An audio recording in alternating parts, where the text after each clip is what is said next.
ప్రభు అయిన యేసుక్రీస్తు నామములో మీకు అందరికి వందనాలు తెలియజేస్తున్నాను. దేవుని గురించిన సిద్ధాంతం 3వ భాగాన్ని మనము చూద్దాం. దీంట్లో దేవుని గుణాలను గురించి మనము చూద్దాం. దేవుని గుణాల్లో మరి 2 రకాలుగా మనం చూడవచ్చు. సంభాషించలేని గుణాలు, సంభాషించగల గుణాలు. ఒక్కొక్క దానిలో మరి మనము 6 విషయాలను గమనిద్దాం.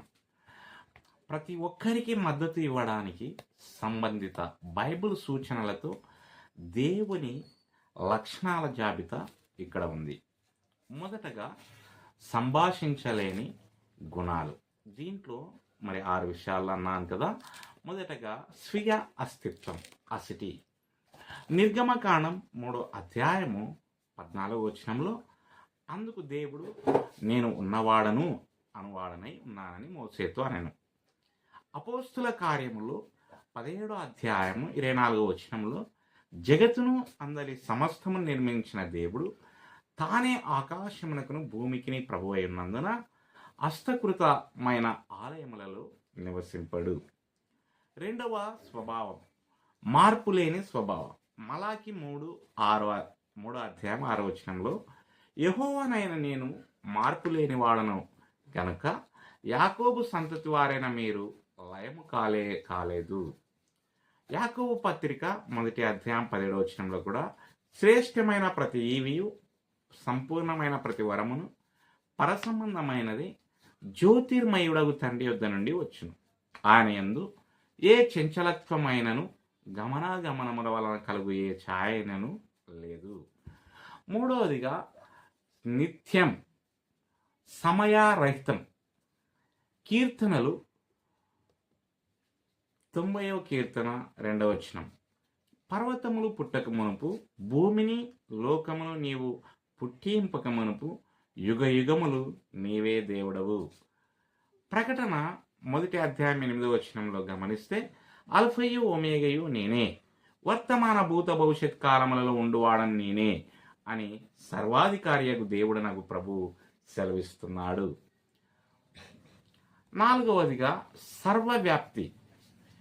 కీర్తన 137వ కీర్తన 7వ వచనం నుండి 10వ వచనాలు మనం చూస్తే నీ ఆత్మ యుద్ధ నుండి నేను ఎక్కడికి పోవదును, నీ సన్నిధి నుండి నేను ఎక్కడికి పారిపోదును. నేను ఆకాశంలోకి ఎక్కినను నీవు అక్కడను ఉన్నావు, నేను పాతాళమందు పండుకునేను నీవు అక్కడను ఉన్నావు. నేను వేకువ రెక్కలు కట్టుకుని సముద్ర దిగాంతములలో నివసించినను అక్కడను నీ చేయి నన్ను నడిపించను, నీ కుడి చేయి నన్ను పట్టుకునను. ఇర్మియా గ్రంథములో 23వ అధ్యాయము 24వ వచనంలో మనం గమనిస్తే యెహోవా సెలవిచ్చిన మాట ఏదనగా నాకు కనబడకుండగా రహస్య స్థలములలో దాగగలవాడెవడైనా కలడా? నేను భూమి ఆకాశంలో ఎందంతటా ఉన్నవాడను కానా? ఇదే యెహోవా వాక్కు. సర్వశక్తి. 5వదిగా సర్వశక్తి అనేది మనం చూద్దాం. ఆది కాండము 18వ అధ్యాయం 14వ వచనంలో యెహోవాకు అసాధ్యమైనది ఏదైనా ఉన్నదా? మీదటికి ఈ కాలమున నిర్ణయ కాలమందు నీ యొద్దకు తిరిగి వచ్చేదను, అప్పుడు శారాకు కుమారుడు కలుగునయను. మత్తయి సువార్తలో 19వ అధ్యాయం 26వ వచనంలో మనం గమనిస్తే యేసు వారిని చూచి ఇది మనుషులకు అసాధ్యమే గాని దేవునికి సమస్తమును సాధ్యమని చెప్పాను. 6వదిగా సర్వజ్ఞుడు, అన్ని తెలిసినవాడు. 1 యోహాను రాసిన పత్రిక 3వ అధ్యాయం 20వ వచనంలో మనం చూస్తే దేవుడు మన హృదయము కంటే అధికుడై సమస్తమును ఎరిగి ఉన్నాడు.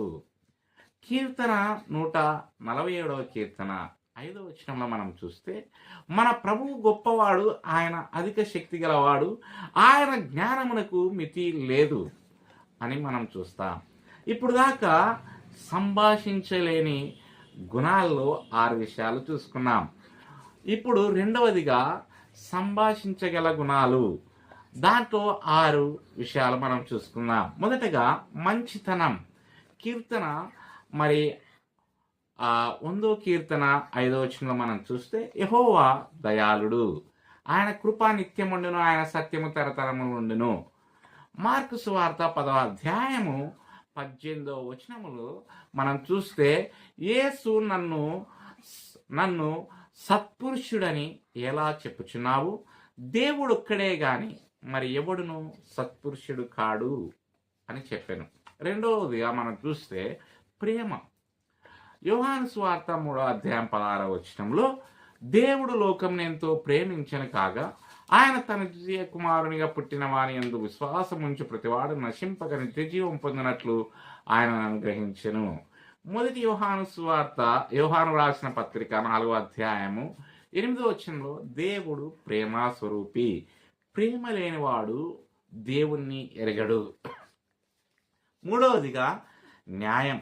ద్వితీయోపదేశకాండము 32వ అధ్యాయము 4వ వచనము, ఆయన ఆశ్రయ దుర్గముగా ఉన్నాడు, ఆయన కార్యము సంపూర్ణము, ఆయన చర్యలన్నీ న్యాయములు అనేది మనం గమనించాలి. కీర్తన 89వ కీర్తన 14వ వచనంలో మనం చూస్తే నీతి న్యాయములు నీ సింహాసనమునకు ఆధారములు, కృపా సత్యములు నీ సన్నిధాన వర్తులు. నాలుగవదిగా మనం చూస్తే దయ.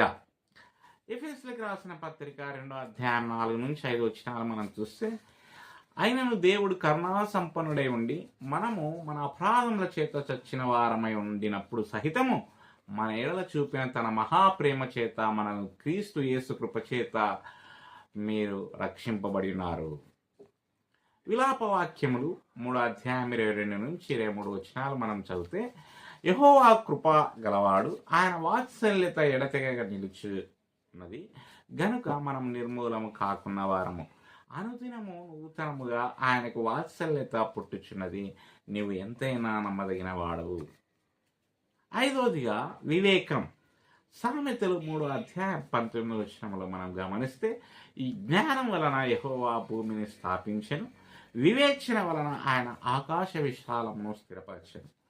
యాకోబు రాసిన పత్రిక 1వ అధ్యాయం 5వ వచనము, మీలో ఎవరికైనా జ్ఞానం కొదవగా ఉన్న ఎడల అతడు దేవుణ్ణి అడగవలెను, అప్పుడు అది అతనికి అనుగ్రహింపబడును. ఆయన ఎవరిని గద్దింపక అందరికీ ధారాళముగా దయచేవాడు. ఆఖరిగా పవిత్రత. యెషయా గ్రంథము 6వ అధ్యాయం 3వ వచనంలో వారు సైన్యములకు అధిపతిగా యెహోవా పరిశుద్ధుడు పరిశుద్ధుడు పరిశుద్ధుడు, సర్వలోకం ఆయన మహిమతో నిండి ఉన్నది. 1 పేతురు 1వ అధ్యాయము 14వ వచనంలో నేను పరిశుద్ధుడై ఉన్నాను గనక మీరును పరిశుద్ధులై ఉండుడని వ్రాయబడి ఉన్నది. ఈ సూచనలు దేవుని లక్షణాలను అర్థం చేసుకోవడానికి బైబిల్ మద్దతును అందిస్తాయి మరియు అవి క్రైస్తవ వేదాంత శాస్త్రం మరియు విశ్వాసాన్ని ఎలా రూపొందిస్తాయో మనము చూస్తాం. దేవుడు ఈ మాటలను దీవించునుగాక. ఆమెన్.